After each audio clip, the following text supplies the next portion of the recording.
खरं तर आजचा दिवस गाजलेला आहे तो हिवाळी अधिवेशनात आरोपांच्या फैरी झाडत ठाकरे कुटुंबावरती केलेल्या घणाघातानं तर महाराष्ट्र सुरक्षित असल्याची ग्वाही दिली आहे गृहमंत्री देवेंद्र फडणवीसांनी। मराठा समाजाला आरक्षण दिल्याशिवाय निवडणुकाच लागणार नाहीत। जरांगेंनी सरकारला इशारा दिलाय तर देशाला तब्बल 173 वर्षांनी नवा गुन्हेगारी कायदा मिळणार आहे। यासह सर्व बातम्यांचा सविस्तर आढावा घेणार आहोतच।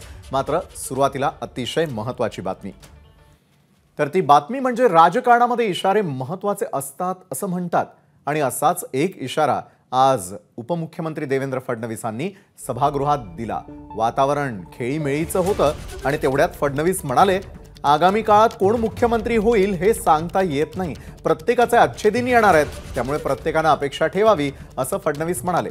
आता वरवर पाहता हे केवळ हलकं फुलकं विधान होतं, पण महाराष्ट्राचं राजकारण हल्ली इतकं रहस्यमय झालंय की कुणाच्या विधानाचा काय अर्थ काढायचा हेच कळेनासं होतं। पाहूयात फडणवीस काय म्हणाले।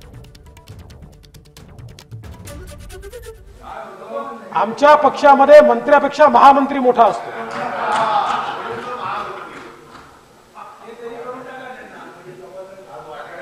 आणि एक लक्षात ठेवा, नाही असं नाही, आणि एक लक्षात ठेवा, आमच्याकडे कोण मुख्यमंत्री होईल त्यामुळे सगळ्यांनी आशा ठेवायची, हर एक के अच्छे दिन आएंगे। गिरीश बाबा म्हणतात सिनियर लोकांचा स्कोप थोडा कमी केला।